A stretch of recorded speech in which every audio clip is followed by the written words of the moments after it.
Okay, तो सबसे पहले एक छोटे से क्वेश्चन से स्टार्ट करते हैं, फिर अपन आगे की चीजें कंटिन्यू करेंगे। बहुत ही आसान सा क्वेश्चन है, बहुत जल्दी से आप इसका मुझे जवाब दे सकते हो। एक स्फीयर है मेरे पास जिसकी डेंसिटी रो है, इसकी मास डेंसिटी रो है, इसके अंदर मास पर यूनिट वॉल्यूम जो है वो रो है। इस स्फीयर की जो रेडियस थी वो आप मान लीजिए कि इस स्फीयर की रेडियस कैपिटल आर थी, और इसके अंदर एक स्मॉल आर का मैंने एक और स्फीयर बना रखा है जो पूरी तरह से बड़े स्फीयर के अंदर है। बड़े स्फीयर का जो सेंटर है वो सपोज यहाँ कहीं था, जिसको ओ बोल दिया, और छोटे स्फीयर का सेंटर को ओडेश बोल दिया। इन ओ और ओडेश के बीच की जो डिस्टेंस है आप उसको ओ ओडेश बोल सकते हो। ओ और ओडेश के बीच की डिस्टेंस को ओ ओडेश बोल सकते हो। अब आपको बताना है, ये एम्प्टी स्पेस है, यहाँ खाली है, बाकी जगह मास है, यहां पर मास है, and there is a vacancy, there is a empty space, there is a hole of radius small R. एक हमारे पास कैविटी है, एक बड़े स्फीयर के अंदर एक कैविटी है स्फेरिकल, स्फेरिकल कैविटी की रेडियस स्मॉल आर है। आपको बताना है इस कैविटी के अंदर किसी भी पॉइंट पर अगर मैं ग्रेविटेशनल फील्ड पूछूंगा, जैसे इस पी पॉइंट पर ग्रेविटेशनल फील्ड पूछूंगा तो कितनी आएगी? Find gravitational field at point P, बताइए जल्दी से। बहुत आसान क्वेश्चन है, बहुत जल्दी जवाब दे सकते हो आप मुझे। Find gravitational field at point P, बताइए जल्दी से। एक मेरे पास कैपिटल आर रेडियस का स्फीयर है जिसके अंदर मास डेंसिटी मैंने आपको रो बता दी है, उसके अंदर एक स्मॉलर रेडियस की कैविटी है, कैविटी भी स्फेरिकल है, और कैविटी पूरी तरह से बड़े स्फीयर के अंदर है। बड़े स्फीयर की रेडियस कैपिटल आर, छोटे कैविटी की रेडियस स्मॉल आर, और दोनों के सेंटर्स ओ और ओ डैश, उनके बीच की डिस्टेंस आप ओ डैश लिख सकते हो। तो आपको फटाफट मुझे बताना है कि कैविटी के अंदर किसी पॉइंट पे अगर ग्रेविटेशनल फील्ड पूछूंगा तो क्या आएगी, जल्दी बताओ।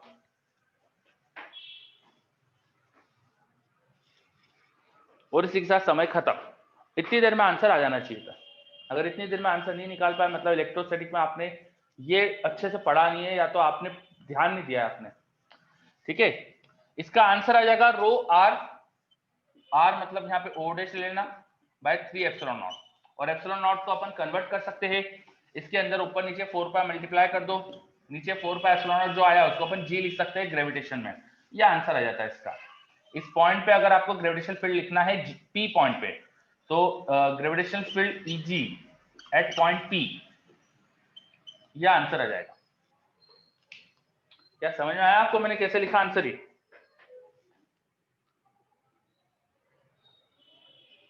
यस, बच्चे मुझे रिप्लाई कर रही है, वेरी गुड। अमन का आंसर बिल्कुल सही है, Aman 4 pi G by 3 into rho o dash, बिल्कुल सही। बाकी बच्चों को समझ में आया? विकास को तो समझ में आया है, बाकी को? Yes sir. Yes sir. Very good. चलिए, इसका आंसर जल्दी क्यों नहीं आया? फिर आपने फटाफट आंसर क्यों नहीं दिया मुझे? ये तो आसान क्वेश्चन था।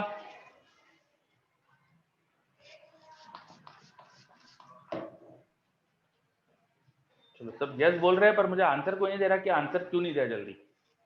ये आसान क्वेश्चन था कि नहीं? नवदीप, नवदीप आसान क्वेश्चन था या नहीं? Can you talk? विकास बोल रहा। वो रो टाइप करते नहीं आ रहा था। अच्छा, तो कुछ भी आर एच ओ लिख देते, कोई बात नहीं, चलो आगे बढ़ते। अब आप हेडिंग लिख सकते हैं gravity. Gravity, what is gravity? हम ग्रेविटी किसे बोलते हैं? हम सब लोग अर्थ पे रहते हैं, अर्थ का हम सब पे एक अट्रैक्शन का फोर्स है, वो फोर्स हमें अर्थ की तरफ अट्रैक्ट करके रखता है, खींच के रखता है। यही जो फोर्स है जो हमें अर्थ की तरफ खींच के रखता है, इसे हम बोलते थे ग्रेविटी। हमारे आसपास अर्थ की ग्रेविटेशनल फील्ड है। अच्छा, हम फील्ड जो फोर्स लगता है उसको अगर मास हमारे मास से डिवाइड कर दे तो ग्रेविटेशनल एक्सेलरेशन आ जाता है, जिसे हम स्मॉल जी से रिप्रेजेंट करते हैं, जिसे हम स्मॉल जी से रिप्रेजेंट करते हैं।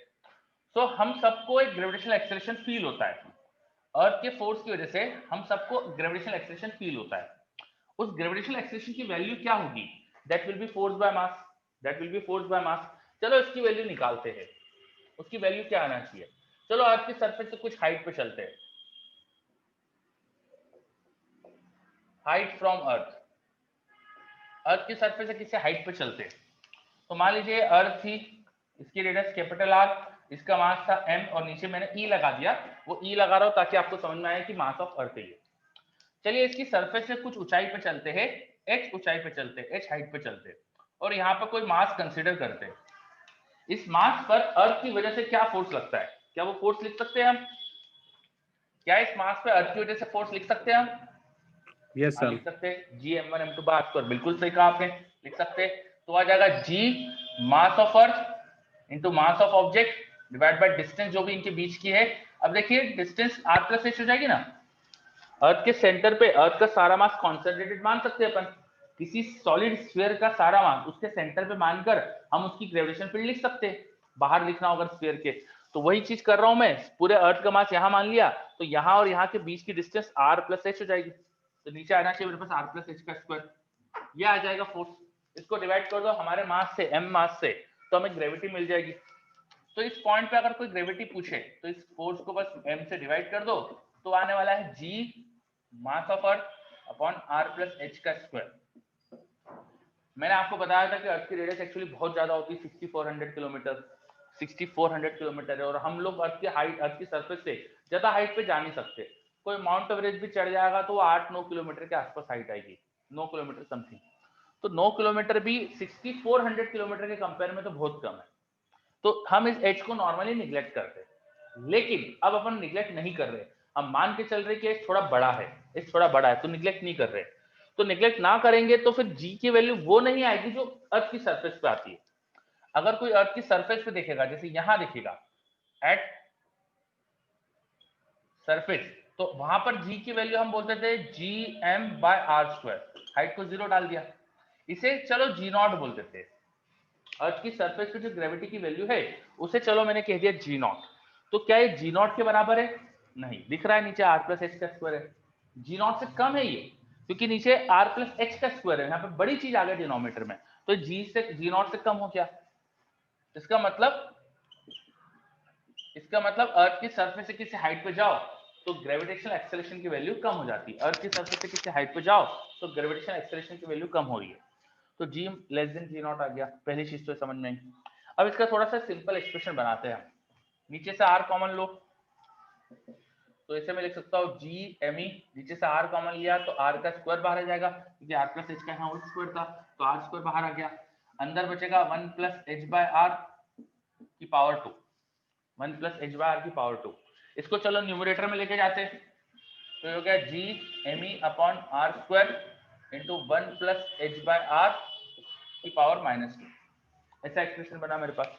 अच्छा, बाहर जीएमई बाय आर स्क्वायर लिखा है जो, वो तो अर्थ की ग्रेविटेशनल फील्ड है एट सरफेस ऑफ अर्थ, इसको जी नॉट बोल सकता हूं मैं, जो बाहर लिखा है इसको जी नॉट बोल सकता हूं, तो ये हो गया जी नॉट इनटू, अब अर्थ की सरफेस से कोई नॉर्मली कितनी हाइट पे जाएगा, माउंट एवरेस्ट चले जाएगा या उससे थोड़ा डबल चले जाएगा, प्लेन विलेन में उड़ जाएगा, तो बहुत ज्यादा हाइट फिर भी नहीं होने वाली है। प्लेन वगैरह भी 2-3 किलोमीटर के हाइट पे उड़ते हैं नॉर्मली, फिर माउंट एवरेस्ट के आसपास जाएंगे तो वो और ऊंचाई कर लेते हैं। तो ऊंचाई जो होगी अर्थ की सरफेस से ज्यादा 10-20-30 किलोमीटर हो जाएगी, इससे ज्यादा क्या रखेंगे, वो सभी अर्थ की रेडियस से कम है, काफी कम है। तो नॉर्मली h बहुत कम होता है r से, इसलिए हम यहां बायनोमियल अप्रोक्सीमेशन लगा सकते हैं। Normally h is less then r, h बहुत कम होता है नॉर्मली r से, तो चलो मैं बायनोमियल अप्रोक्सीमेशन लगा देता हूं।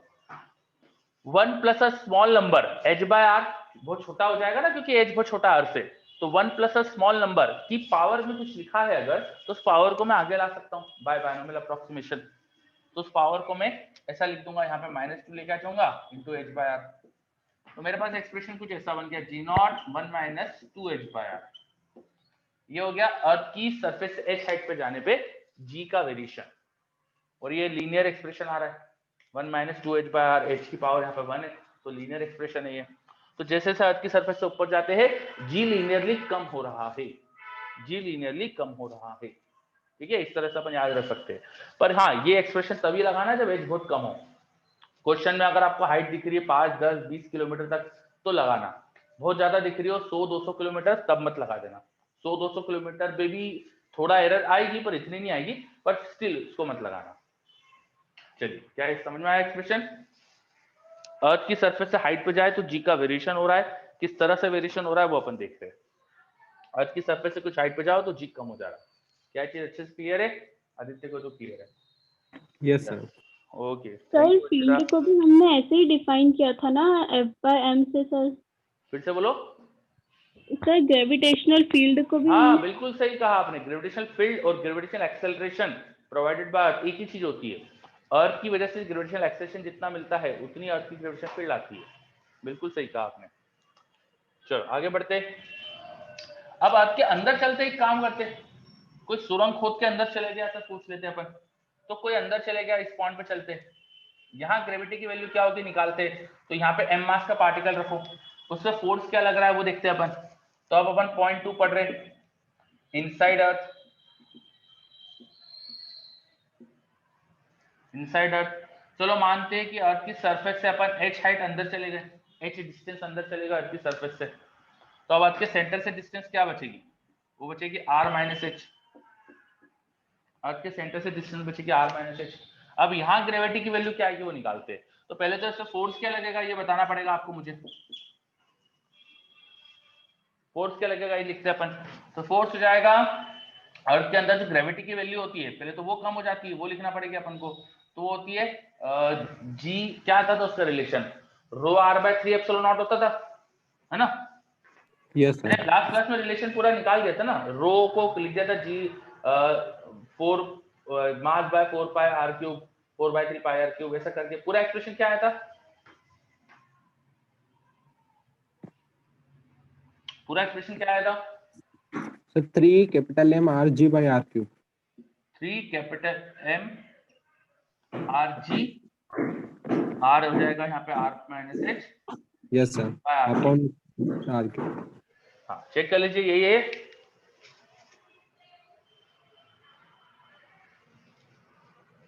बताइए, अंदर अर्थ के अंदर जाएंगे तो ग्रेविटी की वैल्यू ये आ रही थी। यस बच्चे बता रहे यस। ओके थैंक यू, अगर यस बता रहे तो वेरी गुड, पक्का सही है।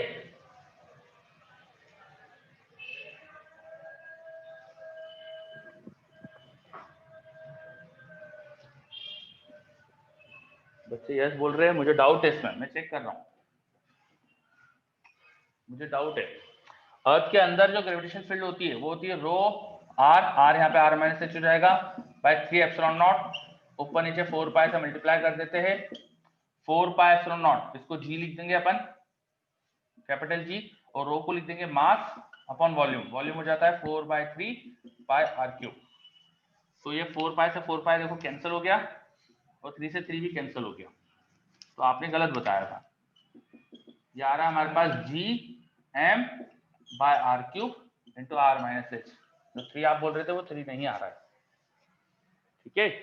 ये होती थी gravity due to earth into mass of object, बस ये होता है फोर्स। और फोर्स से मास को divide, mass by force by mass कर दो तो ग्रेविटी मिल जाएगी हमको।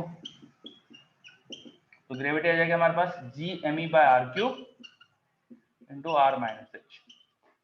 अर्थ के अंदर किसी एच हाइट पे चले गए अपन तो ये ग्रेविटी की वैल्यू आ रही है।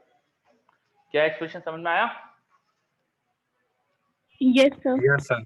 ओके बच्चे, चलिए तो ये जो ग्रेविटी की वैल्यू आ गई है, अब देखो ये भी कम हो रही है ना, इसकी वैल्यू भी तो कम हो रही है। देखो यहाँ आर माइनस एच है, आप एक काम करो अच्छे से समझने के लिए, इस आर क्यूब को है ना ऐसा लिखो, यहाँ आर स्क्वायर लिखो और इंटू जो एक और आर आएगा उसको इधर लिख दो, और G M E by R square है ना, इसको वही G of G at earth surface of earth बोल दो, इसको जी नॉट बोल दो, और वो एक आर से अंदर डिवाइड करो तो 1 माइनस एच बाय आर हो गया ये।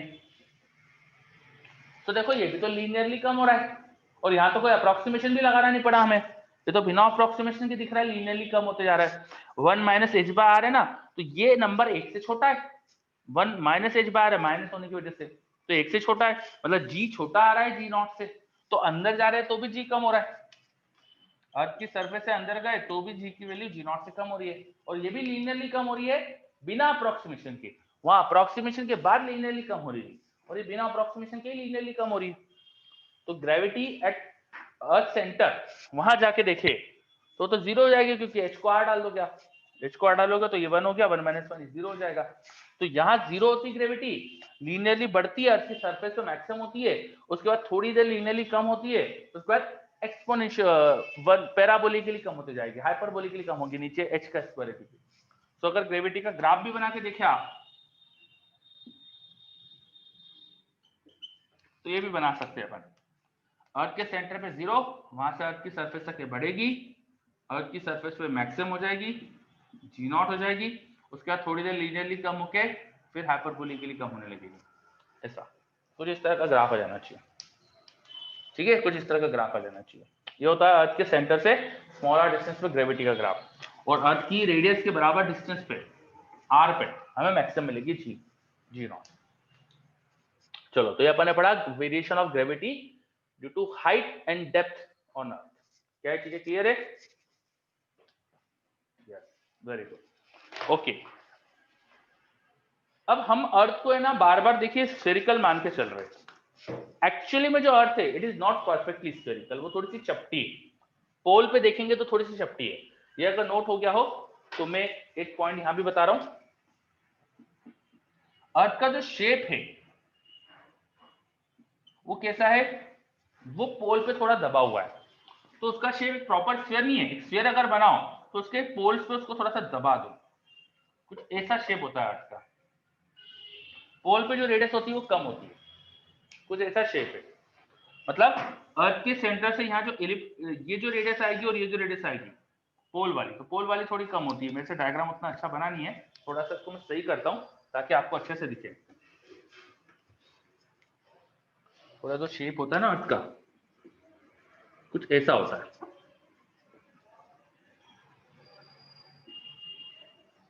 ये इसको मैंने बहुत ज्यादा दबा दिया है, पर इतनी ज्यादा नहीं दबी हुई है, थोड़ी सी दबी हुई है, ठीक है। ये जो इक्वेटर पे जो रेडियस होती है वो ज्यादा होती है, और पोल की जो रेडियस होती है वो कम होती है। Radius towards pole is less than radius toward equator. अब पोल पे थोड़ी चपटी है, इस वजह से क्या होता है कि पोल पर ग्रेविटी की वैल्यू ज्यादा आएगी, क्योंकि डिस्टेंस कम है ना। डिस्टेंस डिनोमिनेटर में होती है, देखिए यहाँ पे नीचे r का स्क्वायर है, यहाँ पे डिस्टेंस डिनोमिनेटर में। थोड़ी रेडियस कम होने से क्या होता है, वहां ग्रेविटी ज्यादा आती है, तो पोल पे ग्रेविटी ज्यादा और इक्वेटर पे कम आएगी।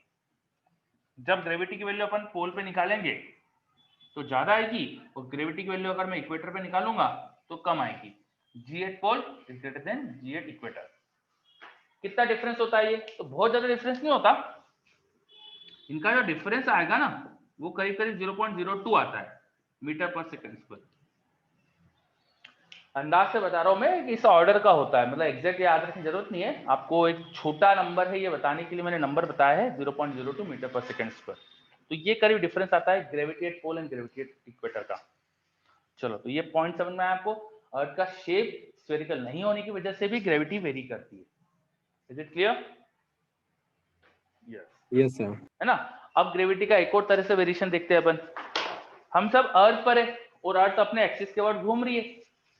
हम सब अर्थ पर थे और अर्थ अपने एक्सिस के वर्ड घूम रही है, स्लो रेट से घूमती है पर घूमती है, तो घूमने की वजह से भी जी का वेरिएशन आता है। तो ये सब नोट हो गया क्या? ये तीनों पॉइंट नोट हो गए? यस, है ना। तो मैं शुरू वाला पॉइंट हटा देता हूं ये। अब अर्थ के घूमने की वजह से जी का वेरिएशन कैसे होता है वो देखते हैं। Variation of G due to rotation of earth, variation of G due to rotation of, ये समझते हैं अपन। Variation of G due to rotation of earth, ये पॉइंट समझते हैं अपन। तो अर्थ घूम रही है अपने एक्सिस के अबाउट, मान लेते हैं ये अर्थ का एक्सिस है और अर्थ ऐसे घूम रही है एंगुलर वेलोसिटी ओमेगा से, और मान लीजिए आप कहीं यहाँ पे खड़े हो या आपको, है ना। अब आप पर क्या क्या फोर्स लगते, तो हम पर एक तो अर्थ के अट्रैक्शन फोर्स लग रहा होगा, हम पर टुवर्ड सेंटर ऑफ अर्थ लगेगा, वो अर्थ के सेंटर की तरफ हमें अर्थ की वजह से एक फोर्स फील हो रहा होता है, अट्रैक्शन फोर्स, है ना। फोर्स ड्यू टू ग्रेविटी बोल दो उसको, एफजी बोल दो।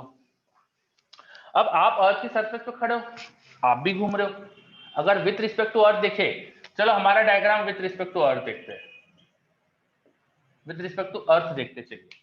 तो अर्थ के रिस्पेक्ट में देखेंगे तो हम तो फिर स्टील हो गए, लेकिन हम अर्थ के रिस्पेक्ट में देख रहे हैं जो घूम रही थी, तो हमें स्यूडो फोर्स लगाना पड़ेगा ना। सही बात है क्या? यस, हम स्यूडो फोर्स लगाएंगे इस पे। तो अब अर्थ घूम रही है तो हम सेंट्रीफ्यूगल फोर्स लगाएंगे, सेंट्रीफ्यूगल फोर्स लगाएंगे। सेंट्रीफ्यूगल फोर्स किधर लगता है? Away from the centre. हमारा जो मोशन था, हमारा मोशन अर्थ के अबाउट इस रेडियस में हो रहा था, तो ये जो भी रेडियस आएगी हमारे मोशन की, m हमारा mass into omega square into R, इतना लगा देंगे स्यूडो फोर्स। स्यूडो फोर्स होता है मास हमारा जो है इंटू एक्सेलरेशन, एक्सेलरेशन हो जाएगा ओमेगा स्क्वायर इंटू आर, तो मैंने स्यूडो फोर्स लिख दिया ओमेगा स्क्वायर इंटू आर। ये बात समझ में आ रही है क्या? देखो हम इस एक्सिस के बाद घूम रहे हैं तो हमारी रेडियस तो ये हो गई स्मॉल आर, सही बात है क्या? चलो ये स्यूडो फोर्स आई थिंक सबको समझ में आया है। अब इस स्यूडो फोर्स और जो ग्रेविटी की वजह से फोर्स है, इन दो फोर्सेस को देखो आप अच्छे से, ये दो फोर्सेस के एंगल पे, तो इनका रिजल्ट तो जीरो हो ही नहीं सकता कभी भी। अब देखो दो फोर्स एंगल पर है तो जीरो तो हो ही नहीं सकता, जब इक्वल एंड अपोजिट होते तभी जीरो आ सकता है, तो इनका रिजल्ट जीरो तो नहीं आ सकता। इसका मतलब अगर हम यहाँ स्टिल है, हमारा एक्सेलरेशन नहीं है, तो हम पे एक और फोर्स चाहिए तभी इक्विलिब्रियम आ सकता है। तो एक और फोर्स क्या लगेगा? हम पर फ्रिक्शन लगेगा, अर्थ की सरफेस हम पे फ्रिक्शन लगाएगी, उसकी वजह से हम इक्विलिब्रियम पे आएंगे। अर्थ की सरफेस के अलोंग हम पे फ्रिक्शन फोर्स भी लग रहा होता है, जिसकी वजह से हम इक्विलिब्रियम पे आ सकते हैं। अब हमारे ऊपर लगने वाले फोर्सेस देखे हम, तो हम पर तीन फोर्सेस लग रहे हैं, या हम अपने आप को एक पॉइंट जैसा देखे तो एक तो लग रहा है ग्रेविटी, फिर लग रहा है pseudo force m omega square r, और एक लग रहा था friction which was along the surface of अर्थ, तो ग्रेविटी से परपेंडिकुलर हो जाएगा, यहां से परपेंडिकुलर हो जाएगा, फ्रिक्शन जो लग रहा है वो सरफेस के अलोंग लग रहा है। तो ऐसे तीन फोर्सेस लग रहे हैं।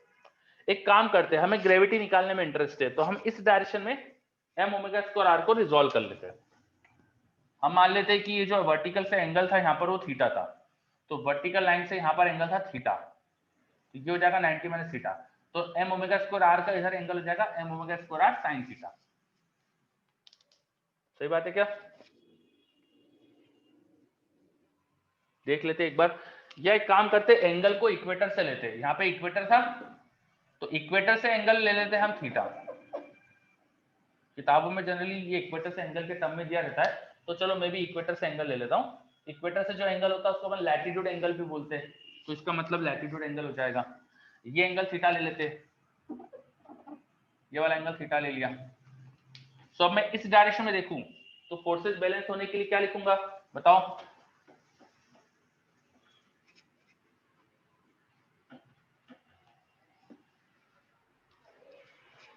बताइए वर्षा, क्लास में हो ना? Yes sir. हाँ है ना, मतलब आप लोग कुछ बोल नहीं रहे हो तो मुझे लग ही नहीं रहा कि क्लास में हो कि नहीं, तो इसलिए प्लीज बोलिए। तो इस डायरेक्शन में मैं फोर्स का कंपोनेंट m ओमेगा स्क्वायर का कंपोनेंट और इसको बैलेंस करूंगा, सही बात है ना? यस तो क्या लिखूंगा बताओ? m omega square r cos theta आ जाएगा ना? हाँ? अच्छा मैंने एक सेकंड एक गलती हो गई मेरे से यार, इतनी देर से आपने भी बताया नहीं मुझे, मैंने भी गलती कर दी। अरे हम अर्थ की सरफेस पे खड़े तो नॉर्मल नहीं लगेगा क्या? हाँ हम अर्थ की सरफेस पे खड़े तो नॉर्मल नहीं लगेगा क्या? Yes sir. ठीक है हाँ, तो वो भी तो लगाना पड़ेगा मुझे। ये नहीं लिखूंगा अब मैं क्या लिखूंगा? F G equal to normal plus m omega square r, ऐसा लिखूंगा ना? यस चलो सर cos थीटा कंपोनेंट आएगा ना m ओमेगा स्क्वायर r का? हाँ m ओमेगा स्क्वायर r का cos थीटा कंपोनेंट आएगा। Thank you. चलो अब सही हो गई इक्वेशन वो? Yes sir. Yes sir. ठीक है, तो आप लोगों का ध्यान ही नहीं था, इसका मतलब मैंने नॉर्मल नहीं लगाया और आपने बताया भी नहीं किसी ने मुझे,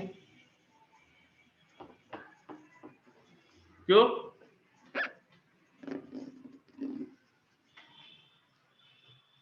बिग मिस्टेक। यस, किसी ने भी नहीं बताया मुझे, ऐसा क्यों यार?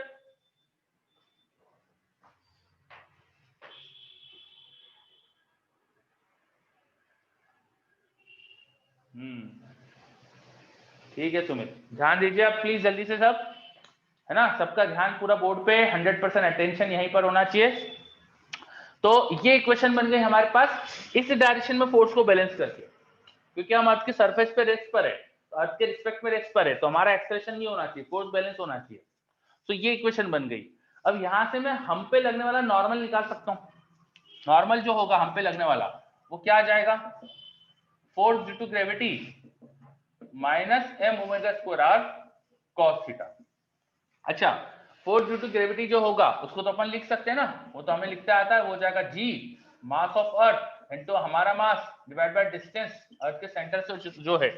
मान लीजिए हम अर्थ की सरफेस पे खड़े थे तो ये रेडियस आर हो जाएगी, तो डिस्टेंस आर का स्क्वायर हो जाएगा minus M omega square R into cos theta.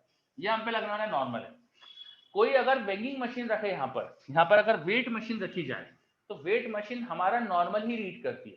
Weight machine पे जो नॉर्मल लग रहा होता है वही वो रीड करती है। तो normal force is the reading of the weight machine. कोई वेट मशीन जो होती है वो हमेशा नॉर्मल रीड करती है। वेट मशीन अगर नॉर्मल रीड करेगी तो यही हमारा वेट फील हो रहा है।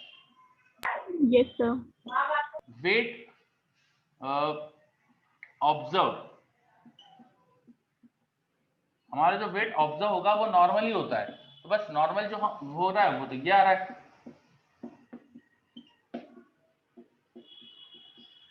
हमारा वेट ये फील हो रहा है हमें। आप ये जो स्मॉल आर है इसे कैपिटल आर कॉस थीटा लिख सकते हो। अर्थ के सेंटर से हमारी डिस्टेंस कैपिटल आर, उसका कॉस थीटा कंपोनेंट तो हो जाएगा। Yes, sir. तो स्मॉल आर को एक तो कैपिटल आर कॉस थीटा लिख दो। और ये वेट ऑब्जर्व हुआ। अच्छा, जो वेट ऑब्जर्व होता है उसको तो अपन mg लिखते हैं। हमारा जो वेट होता है उसको हम m लिखते हैं, तो m इंटू जी ऑब्जर्व कर देता हूं मैं, वो हो गया नॉर्मल।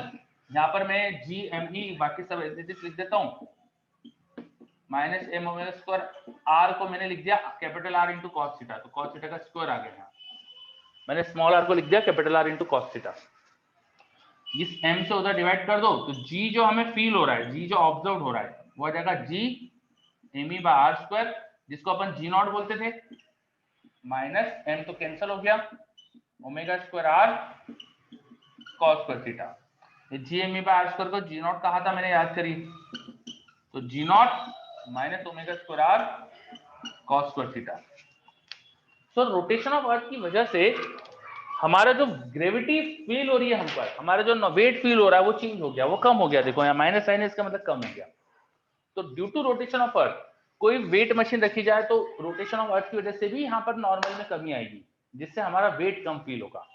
तो वेट कम फील होता है due to rotation of earth also, या जी वेरी कर जाता है because of rotation of earth. चलो समझ में आया क्या पूरी चीजें? देख लीजिए अच्छे से। हाँ बोलिए सर। वो cos थीटा है ना? हाँ, ये cos थीटा का स्क्वायर है, ये cos थीटा का स्क्वायर है, यहाँ भी cos थीटा स्क्वायर है और यहाँ cos थीटा है।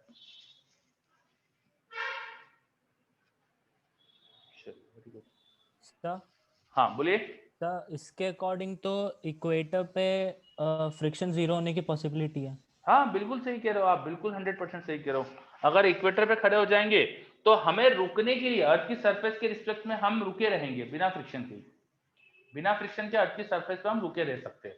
लेकिन हम पोल पे जाएंगे तो ये फ्रिक्शन वेरी करेगा, बीच में कहीं पे ज्यादा भी हो जाएगा, पोल पे भी जीरो हो जाएगा ये। सर तो ऐसा रियली ऑब्जर्व होता है क्या? हाँ थोड़ा बहुत। एक्चुअली देखो, जो फ्रिक्शन आएगा ना उसकी वैल्यू कितनी आएगी वो अगर आप निकाले तो वो एम ओमेगा स्क्वायर आर का इधर वाला जो कंपोनेंट है वही फ्रिक्शन बैलेंस कर रहा है। हमें रोकने के लिए जो फ्रिक्शन लग रहा है हम पे वो लग रहा होगा M omega square R into sine theta. ये स्मॉल आर को capital R into cos theta लिख दो तो ये आ जाएगा sine theta into cos theta. ये फ्रिक्शन लग रहा होता है। अब दिक्कत क्या है कि अर्थ का जो ओमेगा है वो बहुत कम है। अर्थ का जो ओमेगा होता है वो क्या होता है, 2 pi by time period of earth. Time period कितना होता है अर्थ का? 24 घंटे करीब करीब होता है। 1 घंटे में 3600 सेकंड होते हैं। तो ये आ रहा है ओमेगा। तो आप ओमेगा देखो कितना कम आ रहा है, यस सर। है ना? आप नंबर देखो नीचे, बहुत बड़ा नंबर है ये। तो आप देखेंगे तो ओमेगा बहुत कम है। ओमेगा बहुत कम है तो ये ओमेगा का स्क्वायर होने से ये नंबर बहुत कम हो जाएगा। तो फ्रिक्शन फोर्स जो हम पे लग रहा होता है वो कम ही होता है। आप अगर प्रॉपर कैलकुलेट करके देखें तो कम ही आएगा। तो इसलिए हम उसको नॉर्मली निग्लेक्ट करके चलते थे। चलिए, तो क्या ये वाला पॉइंट क्लियर कि अर्थ की सरफेस पे जो ग्रेविटी हमें फील होती है, जो नॉर्मल फोर्स हमें फील होगा वो भी कम हो जाता है। वो mg नहीं होता, थोड़ा सा कम होता है, पर कम बहुत छोटा सा होता है। इसलिए इसको अपन ने आज तक ध्यान ही नहीं दिया था, इसको अपन निग्लेक्ट करके चल रहे थे। Yes, sir. Yes sir. Thank you. एक क्वेश्चन देखते हैं इससे बेस्ट। लिखिए क्वेश्चन, क्वेश्चन लिखिए, छोटा सा क्वेश्चन लिखिए। What will be the ratio of effective gravity? What will be the ratio of effective gravity at a depth r/2 from surface of Earth? At a depth r/2 from surface of Earth to at a height r/2 from surface of Earth. What will be ratio of effective gravity at a depth r/2 from surface of Earth at a depth of r/2 from surface of Earth to at a height r/2 from surface of Earth? At a height r/2 from surface of Earth. करिए, बहुत ही आसान से question दिया मैंने, करिए।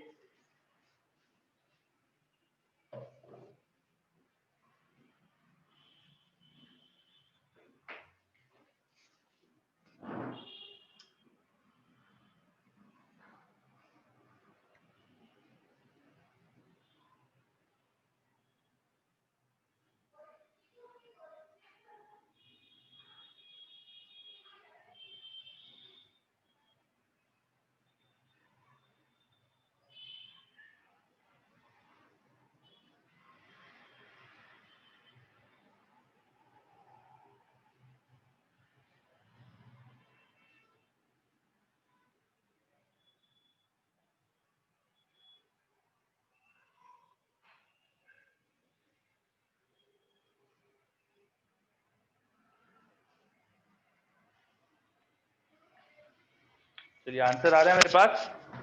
विकास का answer आया है, बस का भी आया है, अमन का भी आया है। Okay, very good. मैंने बोला था अर्थ की सरफेस से r/2 डेप्थ पे जाओ और अर्थ की सरफेस से r/2 हाइट पे जाओ। इन दोनों पोजीशन पर जो g आएगा उसका रेशियो क्या होगा, ये पूछा था मैंने। चलो, तो मैं सॉल्व करता हूं, यहीं पे लिख देता हूं मैं। सर एक डाउट है। हाँ बोलिए। सर ये जो ओमेगा अपन लेते हैं ये कांस्टेंट रहती है क्या? अर्थ का घूमने का रेट, रोटेशन का रेट। हाँ सर, क्योंकि तो सर कुछ हाँ डेकेड्स के बाद में अपन देखेंगे तो ओमेगा बढ़ जाएगी ना। हाँ, इतना नहीं बढ़ रहा है। मतलब आप देखिए, आज ही मैंने जस्ट न्यूज़पेपर आज सुबह पढ़ रहा था, तो आज एक खबर पड़ी कि अर्थ के घूमने का जो रेट है ना, जो टाइम पीरियड ऑफ अर्थ है वो थोड़ा सा कम हो गया है। कितना कम हुआ है? तो 5 मिली सेकेंड कम हुआ है। तो ये इतना कम वेरिएशन है जो हम डिटेक्ट भी नहीं कर पाते यार। मतलब हम ह्यूमन बींग तो डिटेक्ट नहीं कर पाते, बहुत प्रिसीजन से जो इंस्ट्रूमेंट वर्क करते हैं वो डिटेक्ट करते हैं। तो हमें तो हमारे इंस्ट्रूमेंट जो normal day to day life में यूज करते हैं उन पर कोई फर्क नहीं पड़ता, ठीक है। हाँ, बहुत हाई प्रिसाइज इंस्ट्रूमेंट जो होते हैं उनमें डेफिनेटली दिक्कत आती है। तो ओमेगा कांस्टेंट नहीं हो रहा है, वेरी कर रहा है और अभी थोड़ा सा बढ़ गया है, अभी थोड़ा सा तेज घूम रही है। कितना तेज? तो ऐसा नहीं कि भाई डबल हो गया रोटेशन, एक दिन के समय में 0.5 मिली सेकेंड, 0.5 मिली सेकेंड था शायद, आज ही कुछ खबर देखी थी मैंने पेपर में, इतना बड़ा है। तो बहुत मामूली सा है। अब तुम इतनी से इससे ज्यादा तो गलती आप लिखने में कर देते हो, जितना बड़ा है। Yes sir. है ना। चलो आ जाते हैं अपने क्वेश्चन पे। तो अर्थ की सरफेस से सबसे पहले डेप्थ पे चलते हैं। डेप्थ, कितनी डेप्थ चाहिए अपन को? r/2। उसका फॉर्मूला क्या होता था? h/r होता था, h को r/2 डालना है। तो डेप्थ पे ग्रेविटी की वैल्यू आ जाएगी g0, 1 - 1/2 हो रहा है तो 1/2 आ जाएगा, g0/2 हो जाएगा। अब हाइट के लिए क्या करें? हाइट के लिए क्या फॉर्मूला लगाए? क्या ये फॉर्मूला लगा दूं, 1 - 2h/r? नो क्या ये सर, लगा दूं? नो सर, नो नहीं, हाँ सर। क्यों नहीं लगाऊं? सर हाइट बहुत ज्यादा है। हाइट ज्यादा है, R1 से। Very good. ये फॉर्मूले के लिए हाइट है ना कम ली थी अपन ने, तो हाइट ज्यादा है, तो ज्यादा होने पे फिर ये नहीं लगाएंगे। फिर क्या लगाएंगे? ये फॉर्मूला बिना अप्रोक्सीमेशन का, h/r की पावर 2। ये मेन फॉर्मूला था जिसको अप्रोक्सीमेट करके दूसरा बनाया था अपन ने। अब इसमें h की वैल्यू डाल दो, h को डाल दिया r/2, तो ये हो गया g0 अपॉन 1 + 1/2 का स्क्वायर, 1 + 1/2 3/2, 3/2 का स्क्वायर तो 4/9 हो गया ये। अब रेशो चाहिए, ऊपर g/2, नीचे g0 इंटू 4/9, 9 ऊपर गया, 2 नीचे आया तो 9/2। Correct answer is 9/2। Correct answer is 9 by. Navdeep का सही आंसर है, वेरी गुड नवदीप, बिल्कुल सही। और वशिष्ठ का उल्टा ही आंसर आ गया, बाकी आंसर गलत है। चलो अब आया क्या question? Yes sir. Okay very good. अब अपन नेक्स्ट चीज पे आते हैं, सैटेलाइट। लिखिए सैटेलाइट, ये हटा रहा हूं सब में, नेक्स्ट चीज लिखिए satellite. What is a satellite? कोई भी ऑब्जेक्ट जो अर्थ के अबाउट, अर्थ की ग्रेविटी के फोर्स को सेंट्रीपिटल फोर्स जैसा यूज करके रोटेट कर रहा हो, अर्थ के अबाउट अर्थ की ग्रेविटी के फोर्स को सेंट्रीपिटल फोर्स जैसा यूज करके रोटेट कर रहा हो, उसे बोलेंगे सैटेलाइट।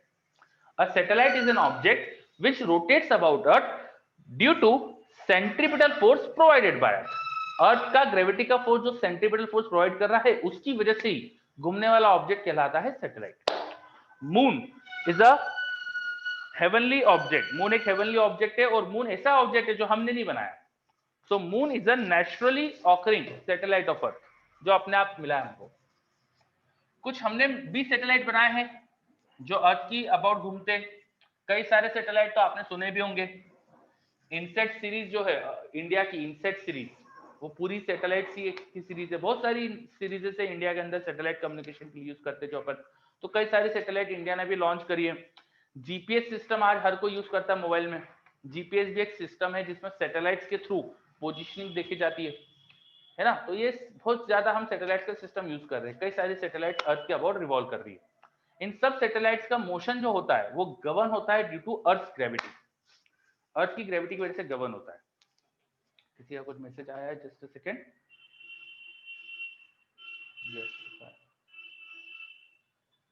चलिए, सो सैटेलाइट का मोशन जो हो रहा है वो ड्यू टू अर्थ ग्रेविटी हो रहा है। अर्थ की ग्रेविटी सैटेलाइट को एक सेंट्रीपिटल फोर्स प्रोवाइड करती है। तो अब मोशन कैसे हो रहा होगा जरा समझते हैं अपन। मान लीजिए अर्थ है, ये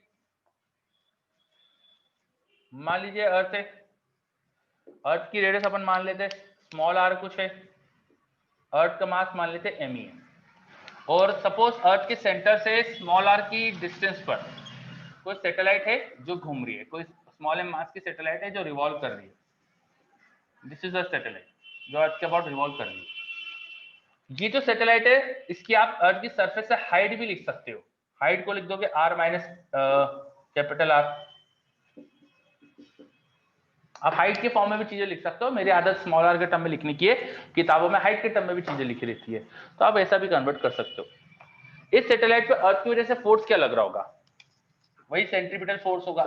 वो हो जाएगा g mass of earth into mass of satellite upon distance जो भी है r का स्क्वायर। और यही सेंट्रीपिटल फोर्स है, तो इसको आप लिख सकते हो omega square into small r। अगर ये ओमेगा एंगुलर वेलोसिटी से घूम रही है तो m omega square small r। या इसकी टेंजेंशियल स्पीड अगर v मान लो आप, तो mv स्क्वायर बाय r भी लिख सकते हो, अगर ये v स्पीड से रोटेट कर रही है तो। बताइए सही लिखा है क्या मैंने इक्वेशन वो? Yes sir. है ना। सो इसको जरा कंपेयर करें, देखो m से m तो कैंसिल हो रहा है, स्मॉल m तो दोनों तरफ कैंसिल हो रहा है ना। स्मॉल m यहाँ और यहाँ कैंसिल हो गया, तो v का टर्म, एक r से r कैंसिल कर दो, v का टर्म जो है वो आ रहा है रूट GME बाय r। इसका मतलब ये हुआ कि रेडियस r में घूमने के लिए जो स्पीड चाहिए, रेडियस r में घूमने के लिए जो स्पीड चाहिए वो कांस्टेंट है irrespective of mass of satellite. आपको किसी पर्टिकुलर रेडियस में सैटेलाइट को घुमाना है तो उसको जो स्पीड देना है वो कांस्टेंट है। एक पर्टिकुलर स्पीड दे दो तो वो सैटेलाइट बनके घूमने लगेगा ऑब्जेक्ट। अच्छा, वो जो स्पीड है वो r पे डिपेंडेंट है, और कैसे डिपेंडेंट है? देखो इनवर्सली, रूट ऑफ r के इनवर्सली डिपेंडेंट है। जितनी बड़ी रेडियस में सैटेलाइट को घुमाना है उतनी कम उसे स्पीड देना पड़ेगी। ये हमें यहां से समझ में आ रहा है। बताइए आ रहा है समझ में? Yes sir. है ना सर? वो स्पीड वाला पॉइंट एक बार फिर से समझा दीजिए। स्पीड वाला पॉइंट ये था कि आप देखिए ना, स्पीड r के इनवर्स पे डिपेंडेंट है, रूट r के इनवर्स पे डिपेंडेंट है। तो जितनी बड़ी रेडियस होगी उतनी कम आपको स्पीड देना पड़ेगी। यस और ये सर। जो स्पीड है ये मास ऑफ सैटेलाइट पे डिपेंडेंट ही नहीं है। आप देखिए तो मास ऑफ सैटेलाइट का एक्सप्रेशन तो यहाँ है ही नहीं। तो आपको Yes, sir. कोई भी मास की सैटेलाइट अगर लॉन्च करना है तो आपको सेम स्पीड देना है, बस रेडियस पे डिपेंडेंट होगी स्पीड। आ रहा है समझ में? Yes sir. है ना? तो अर्थ की सरफेस के किसी हाइट पे जाओ, एच हाइट पे चले जाओ, या सेंटर से स्मॉलर डिस्टेंस पे चले जाओ, वहां पर अगर सैटेलाइट लॉन्च करना है तो उसको जो स्पीड देना पड़ती है वो फिक्स होती है, उस रेडियस पे डिपेंडेंट होती है। तो ये पॉइंट अपन ने समझा अभी। चलिए, अब ये जो v है इसकी वजह से कुछ काइनेटिक एनर्जी डेफिनेटली सैटेलाइट की। कितनी काइनेटिक एनर्जी कोई पूछे अगर तो आप बता सकते हैं, हाफ एम वी स्क्वायर है ना। v तुम्हें पता है कितना है, तुम पुट कर दो, तो हाफ एम वी का स्क्वायर हो जाएगा g M E by small R. तो ये आ गया हमारे पास g capital M E small M by small R, और ये हाफ की वजह से नीचे 2 का टर्म लगा देना। ये आ गई काइनेटिक एनर्जी ऑफ सैटेलाइट जो अर्थ के अबाउट रिवॉल्व कर रही है। कोई उसकी पोटेंशियल एनर्जी पूछे, पोटेंशियल एनर्जी पूछे तो जैसे दो चार्ज कुछ डिस्टेंस पे होते हैं तो उनकी पोटेंशियल होती है ना जी m1 k q1 q2 bye r, वैसे यहाँ पोटेंशियल एनर्जी आ जाएगी, यहाँ आ जाएगा जी m1 m2 बाय r। लेकिन माइनस साइन लगता है पोटेंशियल एनर्जी इन ग्रेविटी में, क्योंकि ये हमेशा अट्रैक्टिव नेचर की होती है, इसलिए यहाँ पे माइनस साइन लगता है हमेशा, तो ये ध्यान रखिएगा। Is it clear? Minus sign लगता है।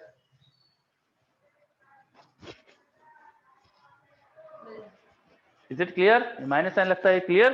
Yes sir. है ना? Yes, sir. तो ये पोटेंशियल एनर्जी का एक्सप्रेशन होता है। चलो इसमें m1 m2 की वैल्यू डाल देते हैं। m1 is mass of earth और m2 was mass of satellite, तो ये आ गई पोटेंशियल एनर्जी। अच्छा, काइनेटिक एनर्जी भी है, पोटेंशियल एनर्जी भी है, तो दोनों का सम करके टोटल एनर्जी लिख सकते हैं। टोटल एनर्जी कितने आ जाएगी दोनों को ऐड करके, तो ये माइनस वाला टर्म देखिए इसका डबल है, तो ऐड करेंगे तो minus G M E M by 2r बचेगा। इतनी हमारे पास टोटल एनर्जी आ गई। तो आपसे कोई बोले कि आर रेडियस में सैटेलाइट घूम रही है तो उसकी स्पीड बताओ क्या होगी, तो आप बता सकते हो। उसकी पोटेंशियल एनर्जी, काइनेटिक एनर्जी बता सकते हो, उसकी टोटल एनर्जी बता सकते हो, है ना, ये सारी चीजें बता सकते हैं। और भी कुछ पूछे आपसे, कोई एंगुलर मोमेंटम पूछ ले, एंगुलर मोमेंटम अगर कोई पूछ ले तो आप वो भी बता सकते हो। वो हो जाएगा m ओमेगा स्क्वायर r, ये होता है ना, या एम बी आर लिखते हो आप। Yes, sir. सही लिखा है मैंने, गलत लिखा है? देखो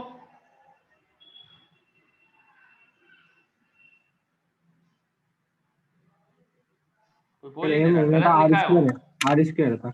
हाँ, आर स्क्वायर होता है। कोई बोल ही देख ही नहीं रहे हो, सो रहे हो मतलब, क्यों? No sir. हाँ, तो ये ओमेगा स्क्वायर नहीं, आर स्क्वायर आता है यहाँ पे, ध्यान रखिएगा। चलो, तो एंगुलर मोमेंटम भी लिख सकते हो, या इसको आप एम बी आर लिख सकते हो। सर्कुलर मोशन में v टेंजेंशियल स्पीड हो तो एम बी आर आ जाता है एंगुलर मोमेंटम। v की वैल्यू क्या थी, ये रही, इसको पुट कर दीजिए। v की value root G M E by R रख दो, तो थोड़ा सा अरेंज करो इसे, तो आ जाएगा m रूट के अंदर g m into small R, ये आ गया एंगुलर मोमेंटम। कोई आपसे टाइम पीरियड वगैरह पूछे तो वो भी निकाल सकते हो, किस टाइम पीरियड से सैटेलाइट रोटेट कर रही है। टाइम पीरियड होता है 2 पाई बाय ओमेगा, या ओमेगा को लिख दिया v बाय आर, तो 2 pi R by V. Yes v की सर। वैल्यू डाल दो, v की वैल्यू ये रही, डाल दो इसे, तो 2 pi R by V. v की वैल्यू क्या है, root G M E by R, तो यह जाएगा 2 पाई, और रूट के आर की पावर देखो नीचे रूट आर है, तो ये आर की पावर 1, तो आर की पावर 3/2 हो गया, और नीचे बच गया रूट जी एम ई। ये आ गए टाइम पीरियड की वैल्यू। ये बहुत काम का एक्सप्रेशन है टाइम पीरियड, ये याद रखना बच्चों आप अच्छे से। सैटेलाइट किसी आर रेडियस में घूम रही है, सर्कुलर मोशन कर रही है, तो उसका टाइम पीरियड का फॉर्मूला। आप यहाँ पे एक चीज और देख सकते हो कि T square is proportional to R cube आ रहा है। मैं अगर इधर स्क्वायर कर दूं तो वहां आर क्यूब हो जाएगा, तो T square proportional to R cube है। दिख रहा है आपको?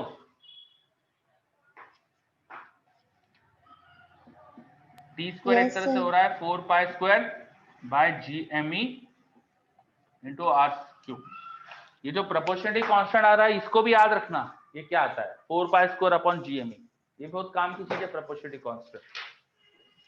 Yes sir. So when a satellite is revolving around earth in circular orbit, उसकी सारी चीजें आप निकाल सकते हो, time period, angular velocity, velocity, सब चीज के लिए आपको एक्सप्रेशन पता है। नोट इट डाउन, जल्दी से नोट कर लीजिए इसके।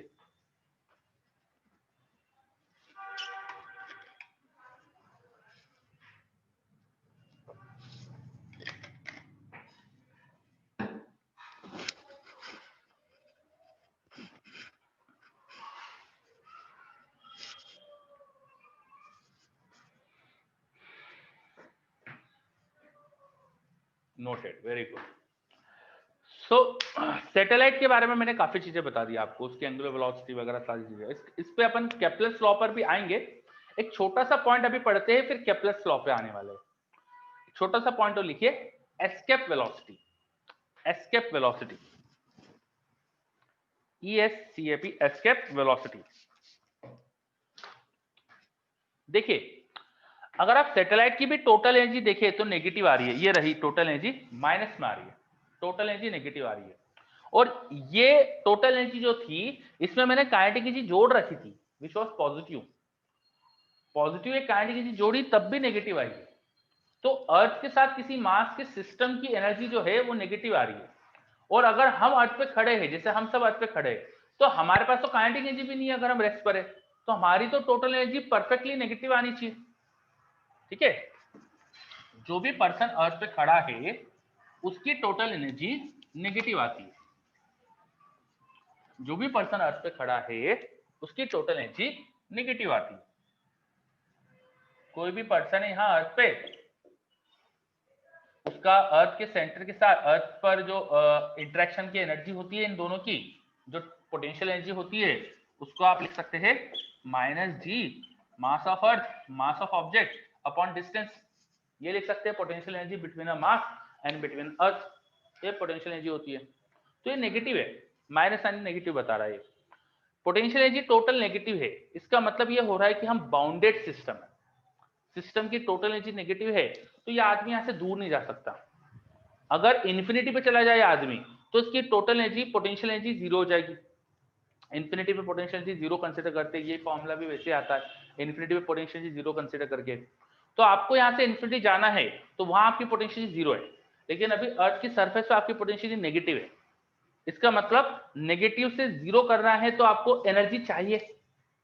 अगर आपको अर्थ की सरफेस से इन्फिनिटी जाना है तो आपको एनर्जी रिक्वायर्ड है।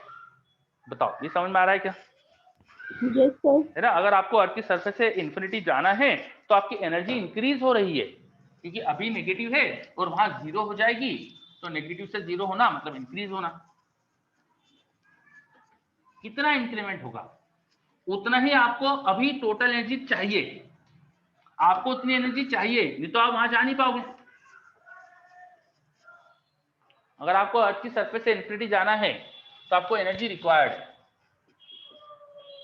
एनर्जी रिक्वायर्ड, या मैं कहूं मिनिमम एनर्जी रिक्वायर्ड। मान लेते हैं इन्फिनिटी पे जाके पोटेंशियल एनर्जी ही थी, काइनेटिक एनर्जी जीरो थी, तो कम से कम जो एनर्जी रिक्वायर्ड होगी वहां पहुंचने के लिए, वहां काइनेटिक एनर्जी नहीं है तो कम से कम वहां पोटेंशियल एनर्जी जितनी होती तो रिक्वायर्ड ही होगी। तो minimum energy required to reach infinity from surface of earth. बोलो, हम इन्फिनिटी गए तो पोटेंशियल जीरो हो गई, और पहले कितनी थी? -GME/m/r थी। तो हम अर्थ की सरफेस से अगर इन्फिनिटी जाते हैं तो हमें इतनी एनर्जी चाहिए। कितनी एनर्जी चाहिए? GME/m/r, इतनी एनर्जी चाहिए। क्या बात समझ में आ रही है आपको? अगर कोई पर्सन अर्थ की सरफेस से इन्फिनिटी जाता है तो उसे इतनी एनर्जी रिक्वायर्ड है। Yes sir. है ना? बाकी सब बच्चे? Yes sir. Yes sir. Yes sir. ठीक है। अच्छा, ये एनर्जी कैसे प्रोवाइड करे?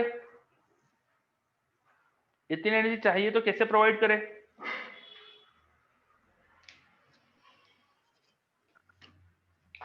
चलो, किसी ने सोचा कि यहाँ पे मास को काइनेटिक एनर्जी दे देते, तो Yes. काइनेटिक एनर्जी फिर इतनी चाहिए, है ना? If this is provided by kinetic energy, अगर ये एनर्जी आपको काइनेटिक एनर्जी से प्रोवाइड करना है तो आपको काइनेटिक एनर्जी कितना देना पड़ेगी? सो काइनेटिक एनर्जी रिक्वायर्ड क्या आ जाएगी बताओ? GME/m/r, या आएगी, है ना? इतनी काइनेटिक एनर्जी दोगे तभी आप आपकी सरफेस से बाहर जा सकते हो। काइनेटिक एनर्जी को कर सकता हूं 12mv², इसको लिख दिया मैंने GME/m/r। आप देखिए m से m कैंसिल हो रहा है, तो v की वैल्यू जो आ रही है वो 2 उधर ले जाओ, तो √2 GME/r। आप एक काम कर सकते हो, आप एक r से मल्टीप्लाई भी कर दो और एक r से डिवाइड भी कर दो, जिससे ये जो g me by r square है ये हो जाएगा स्मॉल g, ग्रेविटी, तो हो जाएगा √2gr। इतनी स्पीड देना पड़ेगी अगर हमको अर्थ की सरफेस से इन्फिनिटी जाना है, और ये जो स्पीड रिक्वायर्ड है अर्थ की सरफेस से इन्फिनिटी जाने के लिए, बस इसी को बोलते हैं एस्केप वेलोसिटी।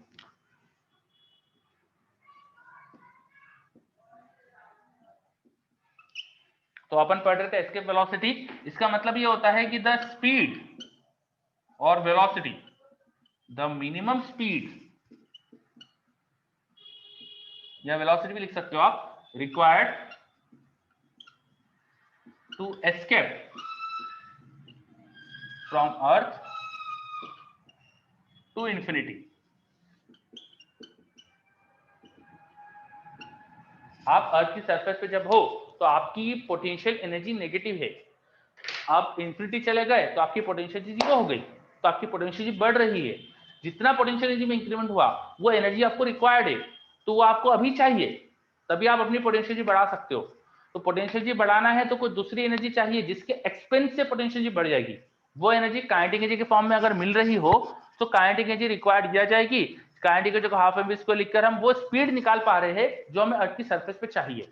अगर अर्थ की सरफेस पे इतनी स्पीड दे दी जाए तो आप अर्थ की सरफेस से इंफिनिटी जा सकते हो। बस यही जो स्पीड होती है जो अर्थ की सरफेस पे चाहिए जिससे आप इंफिनिटी जा सकते हो, इसे कहा जाता है एस्केप स्पीड या एस्केप वेलोसिटी।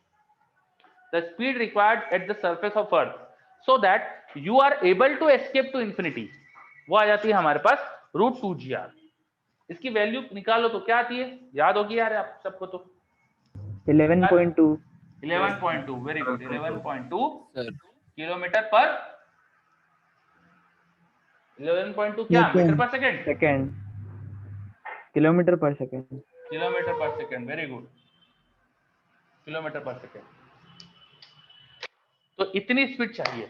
ये बहुत हाई स्पीड है ना 11.2 की कम है, बहुत ज्यादा है सर। ज्यादा है क्यों, अपन गाड़ी तो 50-60 की स्पीड पे चलाते ही ना, तो उससे कम है सर किलोमीटर किलोमीटर में है ना सर। तो गाड़ी में तो चलती है 50-60 किलोमीटर पर आवर की स्पीड पे। सेकंड है वो पर आवर होती है ना। अच्छा अच्छा अच्छा, सॉरी, हाँ वो पर सेकंड है, सही कह रहे हो, बिल्कुल सही है ना। तो ये तो मतलब बहुत ज्यादा स्पीड है, बिल्कुल सही कहा आपने, ठीक है। सर हम इतनी स्पीड ऑब्जर्व कर पाते हैं कि हाँ 1 सेकेंड में इतना दूर चले जाएं सर? हाँ हाँ, अपन तभी तो सैटेलाइट लॉन्च कर पाते। हमारे सैटेलाइट लॉन्च करने के लिए जो मून मंगल मिशन जो था अपना, तभी तो सक्सेसफुल हुआ था क्योंकि हम अर्थ की ग्रेविटेशन फील्ड को क्रॉस करके मंगल तक पहुंचे थे, है ना। Yes sir. Yes sir. Okay तो ये अपने पॉइंट पढ़ा अबाउट एस्केप वेलोसिटी। अच्छा, इस पे क्वेश्चन कैसे आते हैं एस्केप वेलोसिटी पे। ये जो एस्केप वेलोसिटी अभी मैंने निकलवाई है अर्थ की सरफेस पे खड़े रह के, अर्थ की सरफेस पे खड़े रह के इंफिनिटी जाना हो तो कितनी होगी। अब क्वेश्चन में क्या वेरिएशन कर देते हैं लोग, और बोलते चलो अर्थ पे नहीं मून पे चले जाओ, तो वहां एस्केप वेलोसिटी क्या आएगी।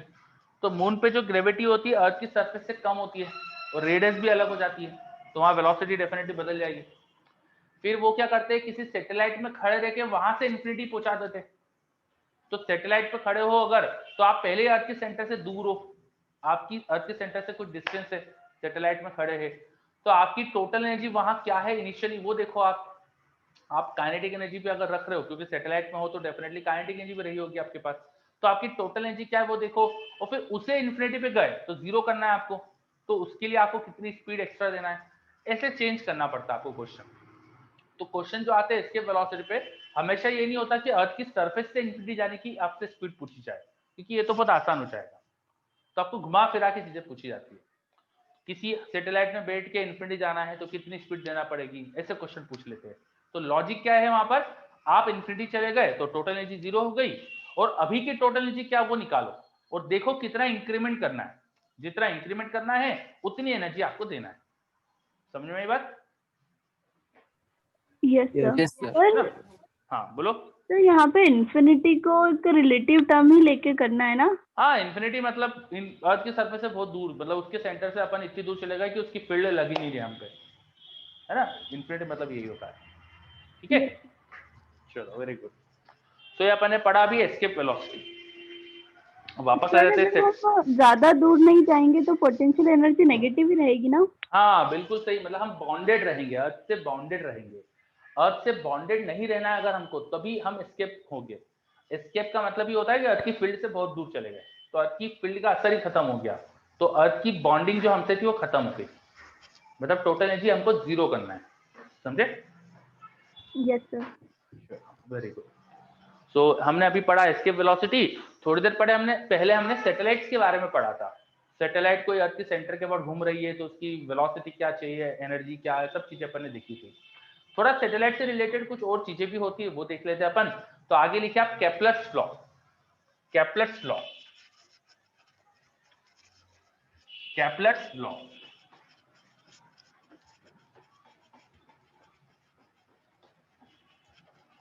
सर ग्रेविटी का रीजन क्या है? ग्रेविटी का रीजन क्या है, बहुत अच्छा क्वेश्चन। ग्रेविटी का रीजन क्या है, अगर मैं हमारे लेवल पे आंसर दूं 11-12 के लेवल पे, तो मैं कहूंगा कि नहीं पता। हमारे लेवल पे आंसर दूं तो आंसर दूंगा नहीं पता, ठीक है। अगर मैं बड़े लेवल पे आंसर दूं, आइंस्टाइन की थ्योरी ऑफ रिलेटिविटी और आइंस्टाइन की स्पेशल थ्योरी ऑफ रिलेटिविटी के हिसाब से आंसर दूं, तो ग्रेविटी का आंसर, ग्रेविटी का रीजन होता है curvature in space. Curvature in space. अब स्पेस की कर्वेचर का मतलब क्या है, ये सब जानने के लिए मैंने कहा बड़े लेवल पे आंसर है ये, तो इसके लिए हमें हमारे लेवल पे हमें जानना नहीं है कुछ भी। हमारे लिए ग्रेविटी का रीजन हमें नहीं पता, होती है रिसर्च चल रही है, समझ में आई बात? Yes sir. है ना। और आप ज्यादा जानना चाहते हो तो आप फ्री टाइम जब देख सकते हो। अभी थोड़ा सा अवॉइड करो, क्योंकि यार अपन को जो अपना जेई के एग्जाम है उसके लिए चीजें करना है। तो देखो, इंटरेस्ट अलग चीज होती है और एग्जाम में मार्क्स लाना अलग चीज होती है।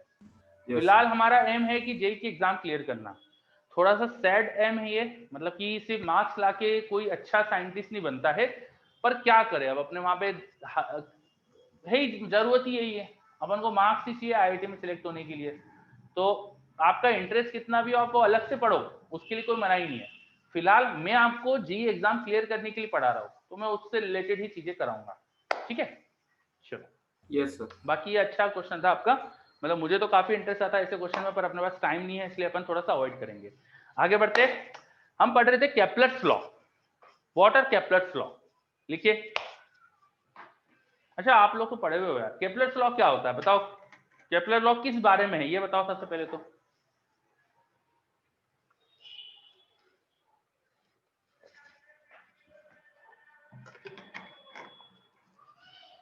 केपलर्स लॉ किस बारे में है? सर प्लेनेटरी मोशंस को डिफाइन करता है। बिल्कुल सही है ना, लिखिए, बिल्कुल सही कहा आपने, लिखिए। केपलर्स लॉ,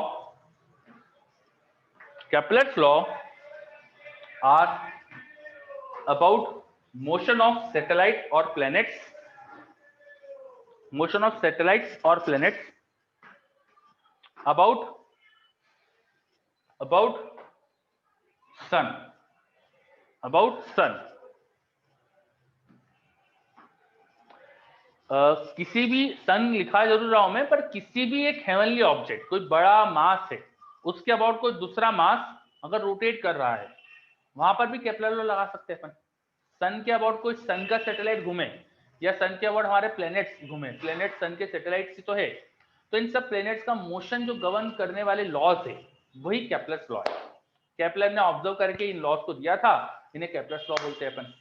चलिए, सबसे पहला लॉ क्या होता है, पहला लॉ क्या होता है बताइए, फर्स्ट लॉ क्या है? आप सब यार आता है, ये केपलर्स लॉ डेफिनेटली आते होंगे आपको, है ना, तो ये आपको बताना है। फर्स्ट लॉ क्या होता है?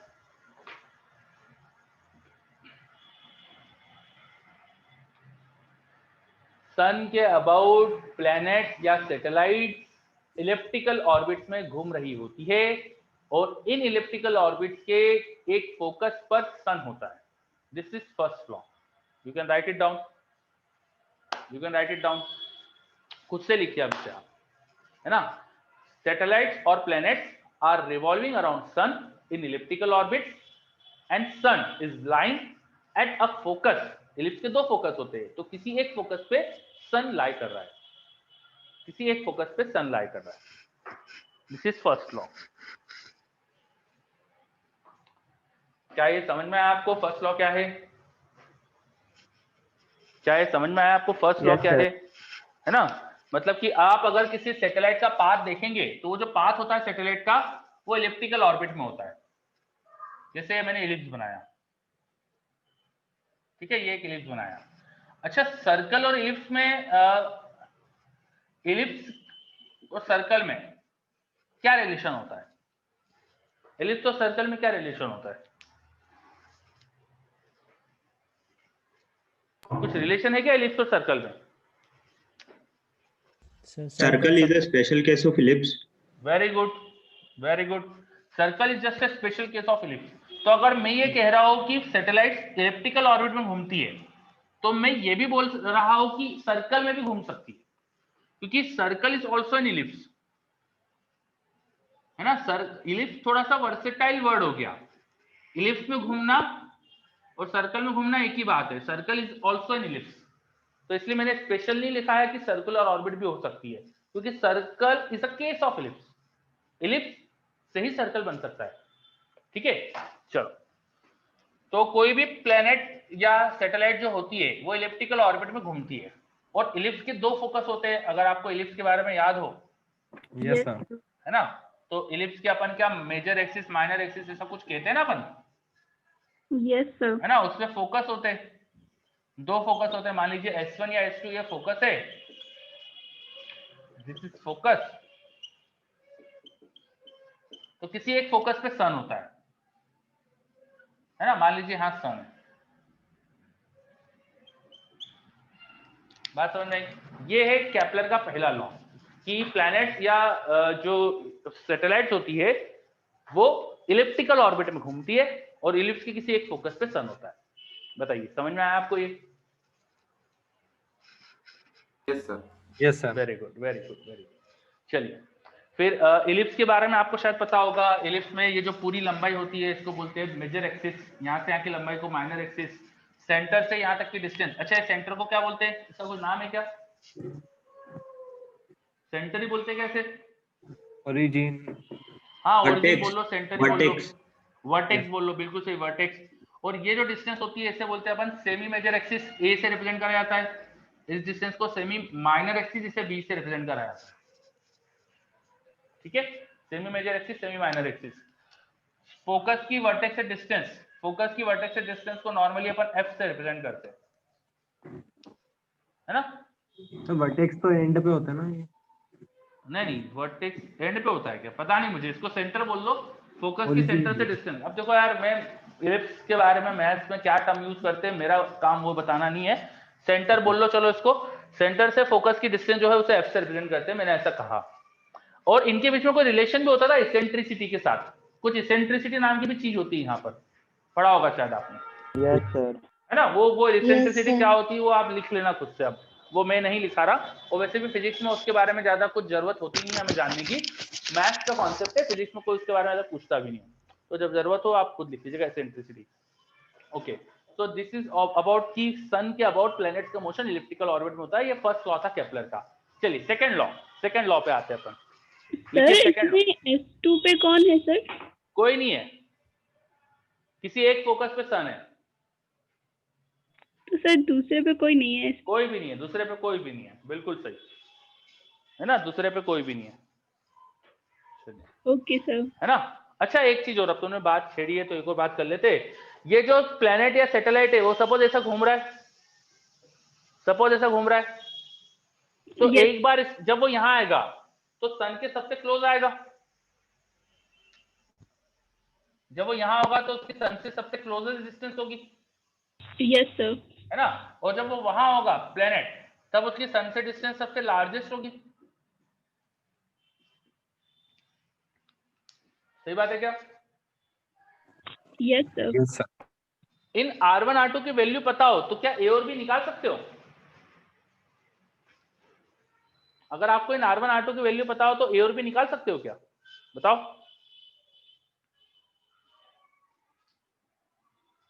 Yes sir. सभी बच्चे, क्या R1 R2 की डिस्टेंसेस पता हो तो ए और बी निकाल सकते हो क्या? ए तो मुझे बहुत आसान दिख रहा है निकालना, यस सर। है ना। ए कैसे निकालेंगे? सर R1 प्लस R2 का हाफ। बिल्कुल सही, R1 प्लस R2 का हाफ। और बी कैसे निकालेंगे? बी कैसे सर निकालेंगे? इसेंट्रिसिटी का यूज करते हैं। हाँ, कैसे? इसेंट्रिसिटी की डेफिनेशन की E equals to under root 1 minus B square by A square. और तो उससे तो ई आएगा। मुझे तो R1 R2 पता है और मुझे बी निकालना है।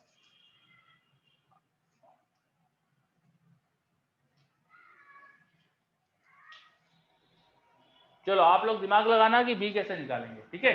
मुझे ऐसा Yes, पता है कि बच्चे निकाल सकते हैं, मैथ्स में इतना पढ़ा दिया जाता है उनको, है ना। तो आप ही निकालना। अच्छा, ये जब प्लैनेट यहां पर होगा, इन पॉइंट्स के कुछ स्पेशल नाम होते थे, कुछ स्पेशल नाम थे। जब सन से सबसे क्लोज है प्लैनेट और सन से सबसे दूर है, इन पॉइंट्स के कुछ स्पेशल नाम थे। Sir apogee पेरिजी। Apogee and पेरिजी। किसको अपोजी, किसको पेरिजी? सर जो पास में है वो नहीं, पास में पेरिजी और दूर वाला अपोजी। पास में पेरिजी, दूर वाला अपोजी। ठीक है, सही बोल रहे हो आप, मैं मान लेता हूँ, है ना, कि सही बोल रहे हो। चलो, और इनकी और खासियत क्या है? अगर प्लेनेट यहां पर है, देखिए इन पॉइंट्स पर है अगर प्लेनेट, हमेशा वेलोसिटी पाथ के टेंजेंट डायरेक्शन में होती है। किसी भी पार्टिकल के पाथ के टेंजेंट में होती है इसकी वेलोसिटी। मान लीजिए वो सैटेलाइट इस तरह से घूम रहा था, यहाँ पे जो वेलोसिटी होगी इस पॉइंट पे, मैं वहां के टेंजेंट के डायरेक्शन में दिखाऊंगा। यहाँ का टेंजेंट डायरेक्शन इस तरह से होगा, यहाँ की टेंजेंट डायरेक्शन इस तरह से होगी। मैं इस पॉइंट पे दिखाऊं वेलोसिटी, तो टेंजेंट डायरेक्शन ऐसी होगी, ठीक है। एपोजी और पेरिजी पे देखिए तो सन से जोड़ने वाली जो लाइन है, ये वाली line is perpendicular to velocity, और यहां पर भी देखें तो परपेंडिकुलर टू वेलोसिटी है। बट इस जनरल पॉइंट पे देखिए तो जनरल पॉइंट पे ऐसा नहीं है।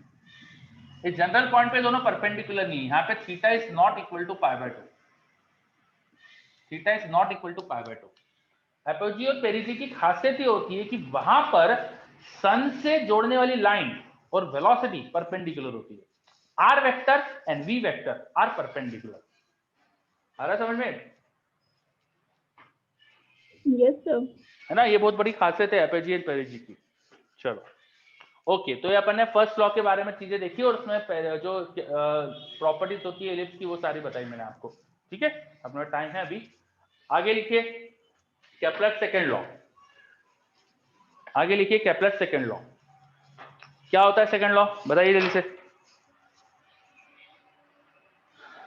आपको आता है, बताइए क्या होता है केपलर्स लॉ। बिल्कुल से आदित्य, आदित्य बोल के बता सकते क्या पूरा?